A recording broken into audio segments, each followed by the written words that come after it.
वाळू माफियांना तडीपार केलेला आहे, कारवाया ज्या त्या मोठ्या प्रमाणात सुरू आहेत, अशाच पद्धतीने कारवाया सुरू आहे वाळू माफियांवरती काय सांगतात? मी आपल्याला आज सांगत नाही आहे. मी जेव्हापासून पालकमंत्री झालो त्या दिवशी मी आपल्याला सांगितलेलं होतं की कुठल्याही परिस्थितीत सोलापूर जिल्ह्यामध्ये, काही लोक म्हणते सातारा जिल्ह्यामध्ये सुद्धा कुठल्याही परिस्थितीत वाळू तस्करी करू दिली जाणार नाही. बेकायदेशीर वाळूचं उत्खनन होऊ दिलं जाणार नाही. बेकायदेशीर मुरमाचं उत्खनन होऊ दिलं जाणार नाही. कायदेशीर प्रक्रिया आहेत त्या पूर्ण करून जी व्यवस्था उभी करायची असेल ती कोणी करायला हरकत नाही.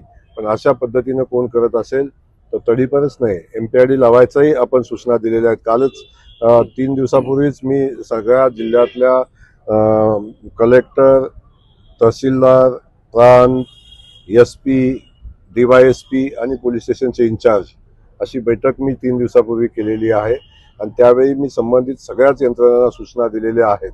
आणि त्यांना हेही सांगितलेलं आहे की यंत्रणेतली काही लोक मदत करत असतील तरच हे चालू शकतं, अन्यथा चालू शकत नाही. तेव्हा असा कोण दोषी आढळला तर त्याच्यावरही कारवाई केली जाईल अशा पद्धतीची भूमिका मी मांडलेली आहे.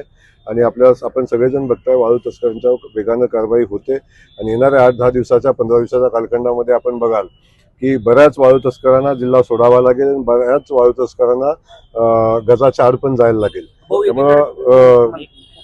त्यामुळं वाळू तस्करांना माझी सूचना राहील की आपण आता वेगळे व्यवसाय करावेत आणि वेगळ्या कामात राहावं. कुर्डू गावातील ग्रामस्थांनी असा इशारा दिलेला आहे की आम्ही उद्या कुर्डू बंदची हाक देतोय, कारण त्यांच्यावरती अवैध मुरुम-उपशाचे गुन्हा दाखल झालेले आहेत. कुर्डू बंदची हाक दिली, त्याकडे कसं पाहताय?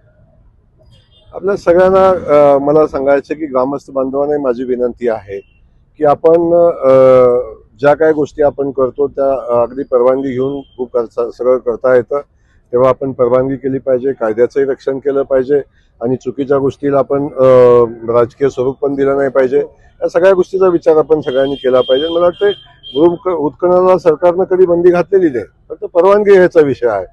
वाळूच्या विषयात पण आपण बघतो की काही टेंडर निघतायत, काही ठिकाणी आपल्याला वाळू सँड पण आपल्याला म्हणजे पैसे भरून आपल्याला घेता येते. त्यामुळे थोडंसं आपण कायद्याचं पालन करावं ही विनंती या निमित्तानं मी सगळ्यांनाच करेन. ग्रामस्थ बांधवांनाही माझं तेच सांगणं राहील की आपण कुठल्याही राजकीय व्यवस्थेला चा विचार न करता प्रशासकीय व्यवस्थेचा विचार केला पाहिजे. आणि जी गोष्ट कायद्यानं होती त्यासाठी बेकायदेशीर केलं नाही पाहिजे. साधा विषय आहे. कमाल वाटतं तुमच्या थांबा जरा.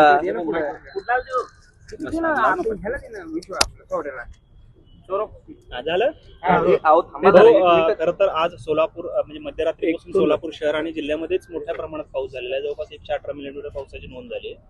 अनेक ठिकाणी नुकसान झालेलं आहे. शहरातही नुकसान झाले, ग्रामीण भागातही. कशा पद्धतीचा आढावा आपण घेताय आणि काय पुढच्या पाऊल असणार? नाही, कालपासून शहरामध्ये सोलापूर शहर असेल, मंगळवेढा असेल, आणखीन जिल्ह्यातल्या काही भागामध्ये पाऊस पडलाय. त्यामध्ये शेतकऱ्यांचं प्रचंड नुकसान झाले. शहरातले एक भाग आहे त्या भागात पण पाणी साठलं होतं. त्या संदर्भात मी सकाळीच कलेक्टर महोदयांशी बोललो, आयुक्तांशी बोललो आणि तातडीने त्या लोकांना मदत करण्याच्या सूचना दिलेल्या आहेत. त्यासोबत त्यांचे सगळ्यांचे पंचनामे करण्याच्या सूचना या निमित्तानं दिलेल्या आहेत. आता मी सकाळी मुंबईत होतो, आता पोहोचलोय. मी उद्या दिवसभरात ज्या ज्या ठिकाणी नुकसान झालंय त्या सगळ्यांना मी भेटही देणार आहे. त्यांच्यासोबत चर्चा करून त्यांची अडचण पण समजून घेणार आहे. पण ज्या ज्या ठिकाणी असं पावसामुळे नुकसान होतंय किंवा अजून काही ठिकाणी पाऊस पडतोय त्या सगळ्या शेतकऱ्यांना बांधवांना मी आश्वस्त करू इच्छितो की सरकार आपल्या पाठीशी आहे. सरकार कुठल्याही परिस्थितीमध्ये झालेल्या नुकसान भरपाईमध्ये आपल्याला मदत करेल आणि या सगळ्या परिस्थितीमध्ये शेतकऱ्यांच्या पाठीशी सरकार आणि मुख्यमंत्री उभे आहेत. नक्की त्या सगळ्या शेतकरी बांधवांना मदत होईल. मगाशीच मी सांगलीत असताना माझ्या शेतकरी बांधवानं मला व्हिडिओ कॉल केलेला होता आणि अगदी दयनीय परिस्थिती होती. त्याच्या शेतातून पाणी वाहत होतं, पिकं वाहून गेलं होतं. पीक तर गेलंच गेलं, त्यासोबत शेतातली माती वाहिलेली होती आणि त्या डोळ्यामध्ये अश्रू होते. त्यावेळी मी त्यांना त्या शेतकरी बांधवांना सांगितलं, चिंता करू नका, सरकार आपल्या पाठीशी आहे आणि या परिस्थितीमध्ये आपलं जे काही नुकसान होईल ते नुकसानाला सरकार मदत करेल अशा पद्धतीची भूमिका मगाशी मी शेतकरी बांधवांच्या सोबतही मांडलेली आहे. आणि मी सगळ्याच शेतकरी बांधवांना आश्वस्त करतो की सरकार आपल्या पाठीशी आहे. तातडीची जे लगेच देणं आवश्यक आहे ती नुकसान भरपाई लगेच आपण देऊ आणि जे पंचनामे होऊन जे काय मदत करायचे ते मदत करू. महापालिकेनं कार्यक्षमता दाखवल्यामुळे आज पावसाचे जे संकट होतं ते संकट टळलेलं दिसत आहे. कार्यक्षम महापालिका होती, मात्र कुठेतरी कायमस्वरूपी बंदोबस्त करण्याची गरज आहे, कारण नाल्यांवरती अनेक ठिकाणी अतिक्रमण झालेलं आहे. त्याच्यामुळे शहरात वारंवार हे संकट येत आहे. काही कायमचा बंदोबस्त करण्यासाठी काही सूचना करणार आहात आपण? मी माननीय आयुक्त महोदयांशी बोललो, मी कलेक्टर महोदयांशी माझं मगाशी बोलणं झालं. काही ठिकाणी पाणी साठलेलं होतं, ते पाणी कमी व्हायला काही ठिकाणी आपलं जे ड्रेनेज व्यवस्था चेकअप झालेली होती आणि त्यामुळे काही ठिकाणी बराच वेळ पाणी साठून होतं, त्याची माहिती आपण घेऊ. आणि ज्या ज्या ठिकाणी आता ड्रेनेज व्यवस्थेवर अतिक्रमण झालेलं आहे किंवा ज्या ठिकाणी अतिरिक्त अतिक्रमण झाल्यामुळं काही नुकसान होते किंवा काही ठिकाणी ड्रेनेजचे काही प्रॉब्लेम आहेत त्याच्यामुळे काही ठिकाणी पाणी साठलं, त्या सगळ्यांचा आढावा आपण घेऊन त्या सगळ्यांच्यावर आपण नक्की मार्ग या निमित्तानं काढू. भाऊ, खरं तर नेपाळ भारतात निर्माण होईल असं बच्चू कडूंनी म्हटलेलं आहे. आता कुणी काय बोलावं हा ज्याचा त्याचा विषय आहे, पण आपलं डोकं ठिकाण्यावर ठेवून आपण काही गोष्टी बोलल्या पाहिजेत आणि आपण काय वाक्य वापरतो, आपण कशा पद्धतीची भाषा वापरतो या संदर्भात सगळ्यांनी तारतम्य पाळलं पाहिजे या निमित्तानं. आणि भारत हा सक्षम आणि मजबूत देश आहे, लोकशाही प्रधान देश आहे. या देशामध्ये आपली लोकशाही मजबूत आहे. अशा व्यवस्थेवर अशा पद्धतीचं भाष्य करणं मला वाटतं एवढ्या उच्च पदस्थ नेत्याला फार शोभा देत नाही. कर्नाटकचे मुख्यमंत्री म्हणतायत की शिवाजीनगर जे मेट्रो स्टेशन आहे त्याचं नाव बदलून सेंट मेरी स्टेशनचं नाव बदलेल असा इशारा कर्नाटकच्या मुख्यमंत्र्यांनी दिलेला आहे. कसं पाहता याकडे? शिवाजीनगरचं सेंट मेरी होणार का?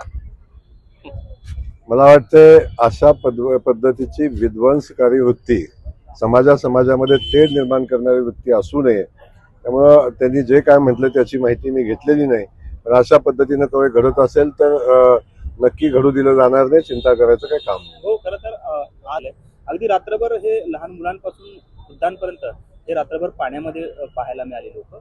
कशा पद्धतीने मार्ग काढला जाईल आणि नॅशनल हायवेला काय सूचना केल्या?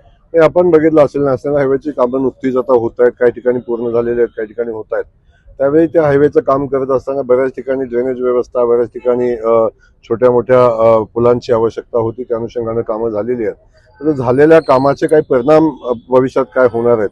काही ठिकाणी चुकीचं झालं असू शकतं, काही ठिकाणी काम करत असताना काही नाले चेकअप झालेले आहेत, काही ठिकाणी अतिक्रमण झालेलं आहे. सगळ्या गोष्टीचा विचार केला तर आता आपल्या बऱ्याचशाच गोष्टी लक्षात येतात, त्याचा आढावा घेऊ आणि त्या ठिकाणी चुकीचं झालेलं असेल तर दुरुस्त करू आणि काही ठिकाणी टेक्निकल अडचणी असतील तर त्याही आपण संबंधित यंत्रणेला सांगून त्याही दुरुस्त करू. लोक 2-4 दिवसापूर्वी सोलापूर आलं होतं, त्यावेळेस असं म्हणाल वाळू माफी असतील किंवा मुरुम माफी असेल, प्रत्येकावरती कठोर कारवाई करता येईल. कालच